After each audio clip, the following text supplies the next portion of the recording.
Let us start our discussion today. We were discussing the advanced level problems on solutions and the colligative properties. Last day we have seen most of the problems were related to the relative lowering of vapor pressure. Today also we are going to continue the similar things. These are all the problems that we will be discussing today either came in last 10 to 20 years in JEE main or IEEE or IIT, whatever be the name of the examination at that point of time. So the first question goes like this: a 5.2 molar aqueous solution of methyl alcohol, which is CH3OH of course, is supplied. What is the mole fraction of methyl alcohol in that solution? A very simple problem, but it came in IEEE 2011, I think. So let us calculate. So as per the given question, we know that if we are talking about molality is moles of solute divided by mass of solvent in kg. So here it is an aqueous solution. So mass of the solvent means we are talking about the mass of water. According to the question, it is 5.2 molar. So moles of solute has to be 5.2 mole of CH3OH divided by 1 kg. That means we are talking about 1000 gram of water. Now we have to calculate the mole fraction. So mole fraction of CH3OH, it is number of moles of methanol divided by the total mole.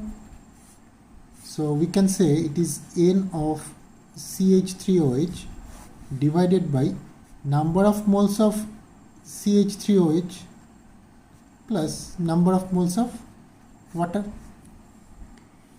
So to calculate number of moles of CH3OH, we already know it is 5.2. So number of moles of water. Now if we are to calculate that, we know that we are calculating within 1 kg. So given mass by molar mass will be like this: 1000 gram by 18 gram. So you will be getting, calculate this much, you will be getting 55.5. Now into this equation it should be how much? It is 5.2 divided by 5.2 plus 55.5. So it is coming out to be 5.2 divided by 60.75 rather 60.7. So this is the mole fraction. Calculate this. It is coming out to be 0.086. The option is option C. This one is correct answer. Next one for today is like this: if sodium sulphate is considered to be completely dissociated in cations and anions in aqueous solution, so solvent is water is mentioned, the change in freezing point of water, which is delta TF, when means we have to calculate the change in freezing point of water when 0.01 mole of sodium sulphate is dissolved in 1 kg of water. Since they have mentioned the 1 kg of water, it will be slightly easier than what I have presumed. So let's see how it is to be done. Let's see. So sodium sulphate, so it is Na2SO4, right? So sodium sulphate is believed to be completely dissociated. So it goes like this: Na2SO4, it is completely dissociated, means we should be writing 2Na plus SO4 2 minus. So we are calculating freezing point, so it is delta TF is equal to I into Kf into m. I, Van't Hoff factor. We know from one particle it is 2 plus 1, so I value should be 3 by 1, which is 3. On the other side, so I value we are getting as 3, Kf already given 1.86, M, molality. Here the question you see, 1 mole of sodium sulphate is dissolved in 1 kg, and by the definition of molality we know it is the number of moles of solute dissolved per kg of solvent. So molality is 0.01, so things will be easier. Now just calculate this much. How much you are getting? Again, before calculating the final one, if you are still confused about molality, it is the number of moles of solute divided in by 1 kg of solvent. So 1 kg of solvent, it is already given in 1 kg, so it will be 1. Number of moles is 0.01, so it is actually 0.01, same value. So this much you calculate. How much we should get? Calculate this. I'm getting 0.0558 Kelvin. I think option B, this one will be correct.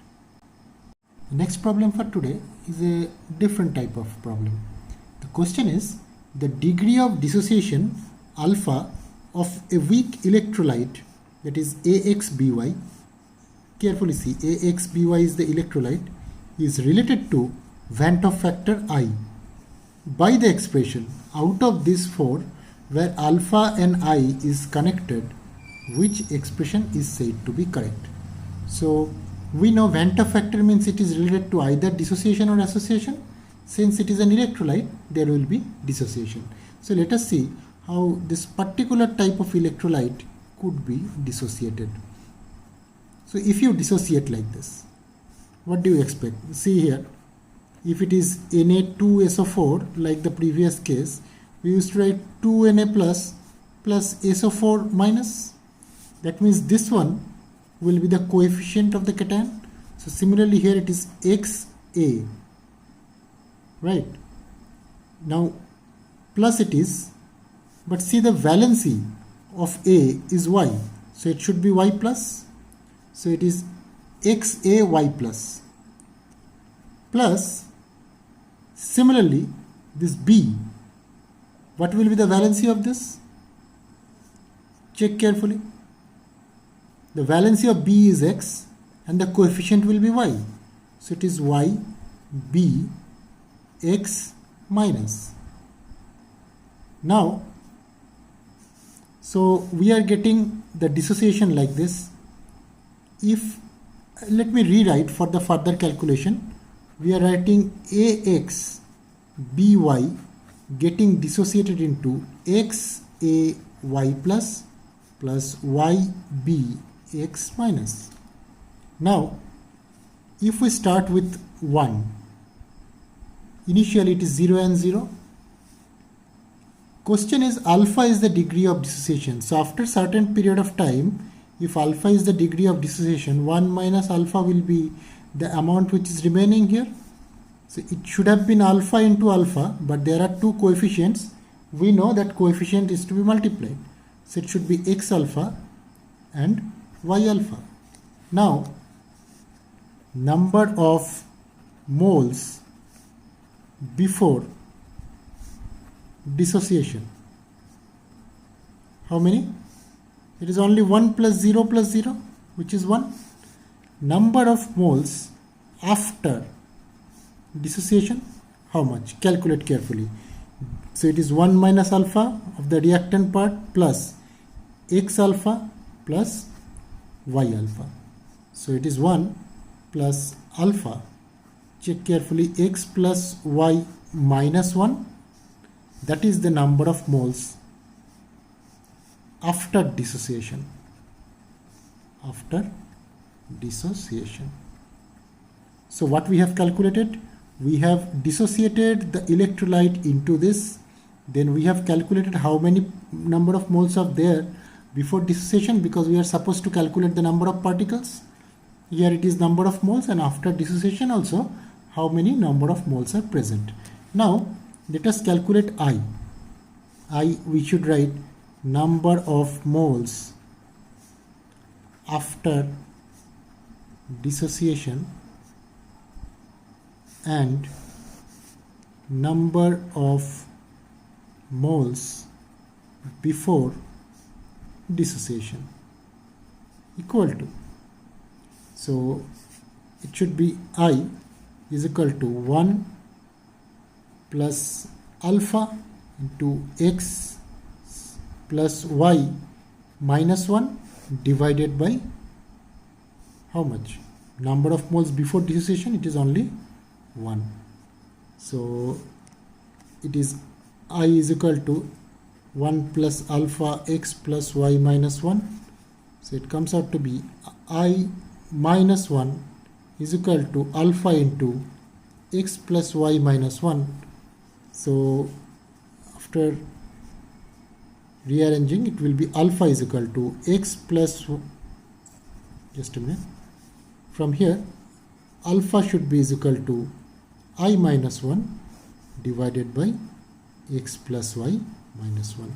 So this is the desired equation. You see among the options, which option is the correct?